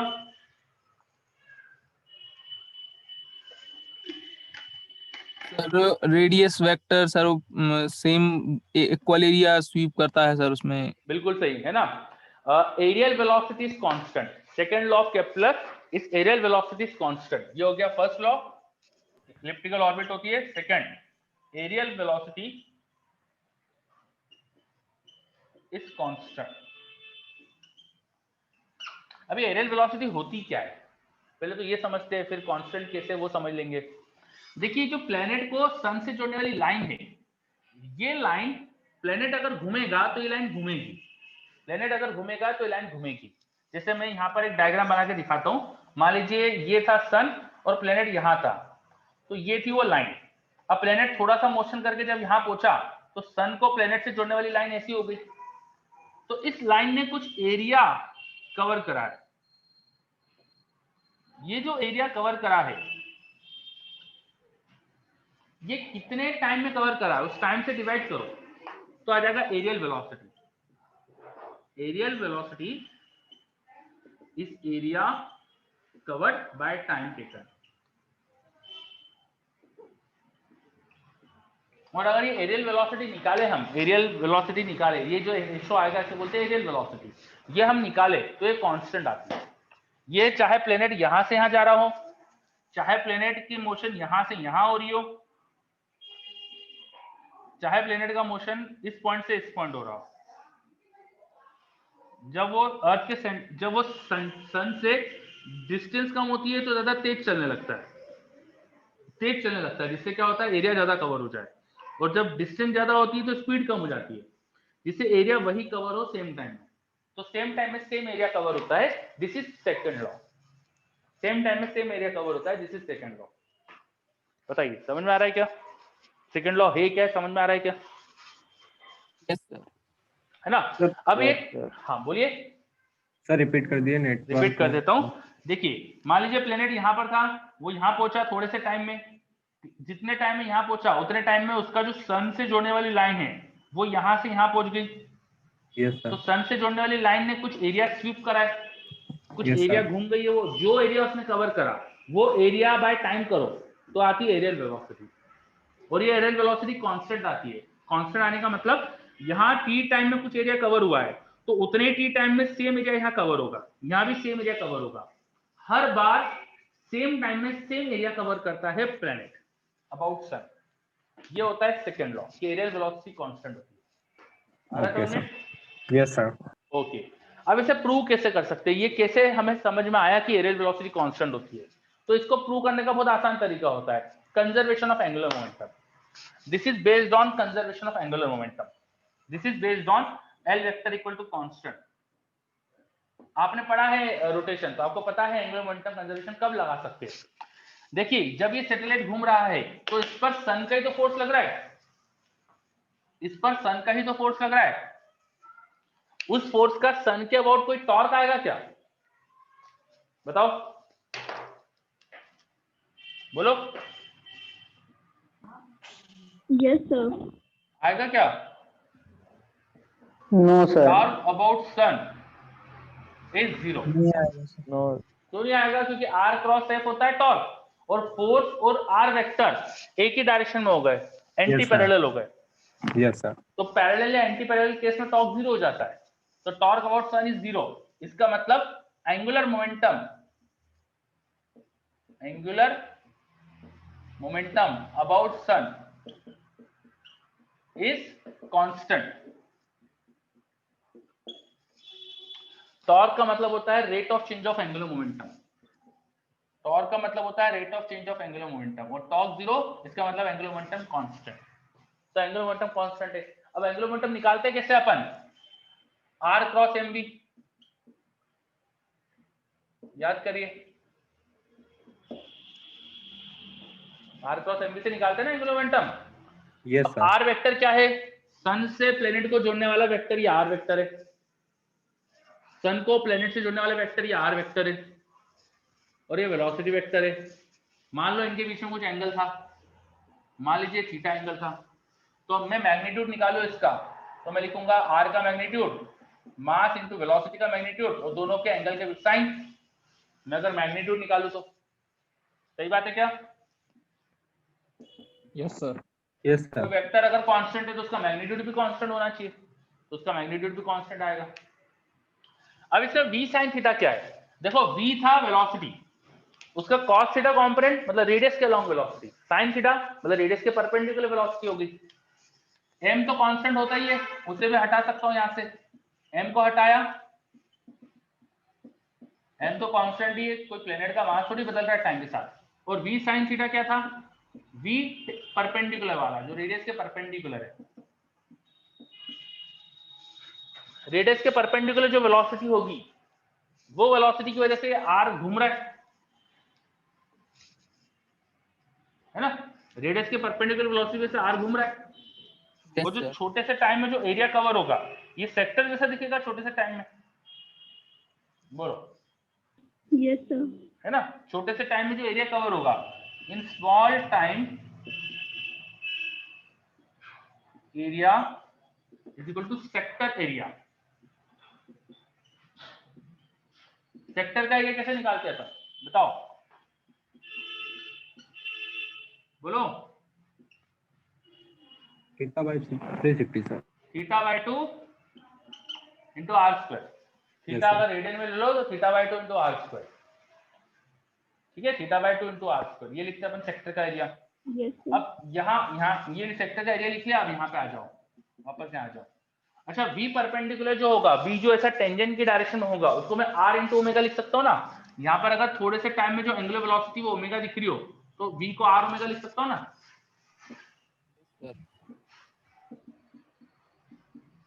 ओमेगा को क्या लिख सकता हूँ? D theta by D T. Yes sir. इधर एरिया को टाइम से डिवाइड करोगे, एरिया क्योंकि बहुत छोटे से एंगल में देख रहे हैं, छोटा सा एंगल ले रहा हूं इसलिए डी थीटा लिख देता हूं। तो एरियल वेलोसिटी क्या लिखूंगा,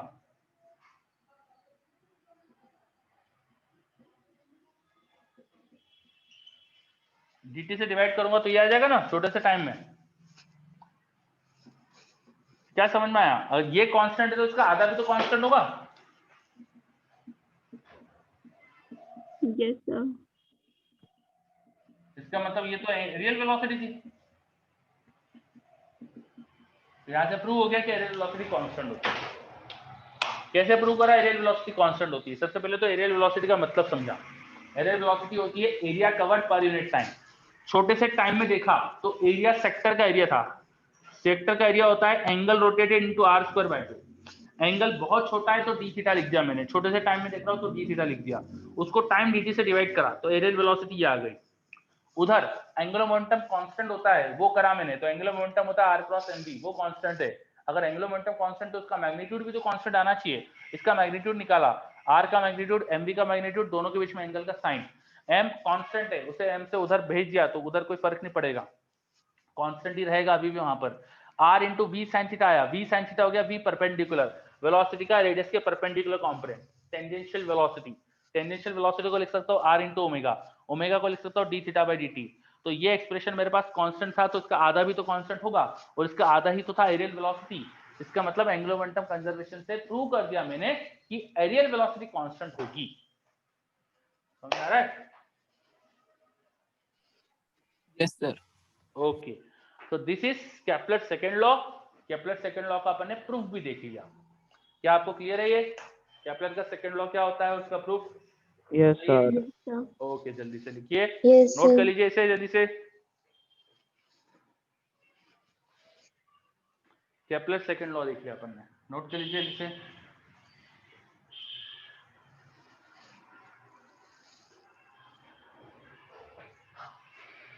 ग्रेविटेशन के जितने भी क्वेश्चन होते हैं ना, उसमें दो कंजर्वेशन की चीजें लगती है, angular momentum conservation, energy conservation. ये दो चीजें आपको हमेशा ध्यान रखना है, क्योंकि ग्रेविटी की वजह से जो फोर्स आता है वो कंजर्वेटिव होता है, तो एनर्जी कंजर्वेशन लगा सकते हो। दूसरा, एंगुलर मोमेंटम कंजर्वेशन कर सकते हो अबाउट द सन। तो ये दो कॉन्सेप्ट से ना इक्वेशन बन के चीजें हो जाती है, अधिकतर क्वेश्चन ऐसे हो जाते हैं।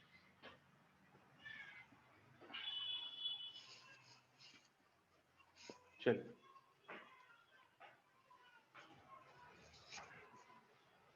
तो आई थिंक ये आप सबने नोट कर लिया है केपलर के सेकंड लॉ का प्रूफ।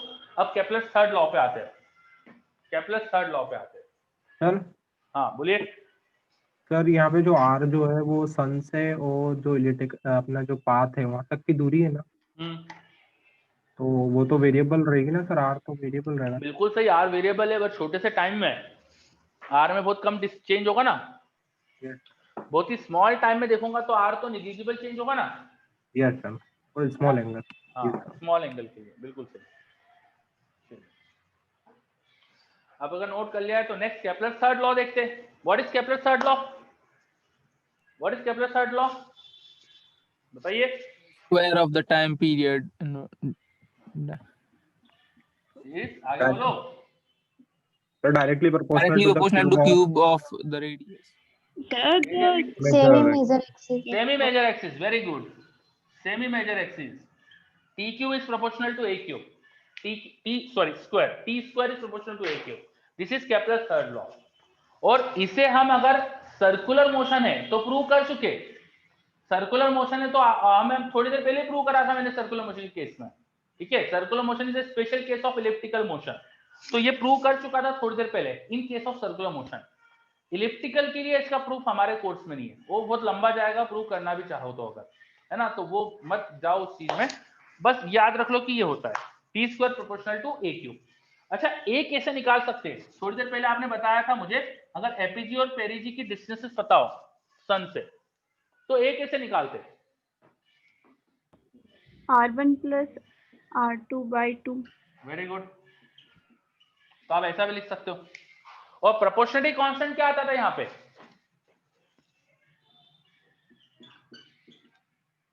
बोलो।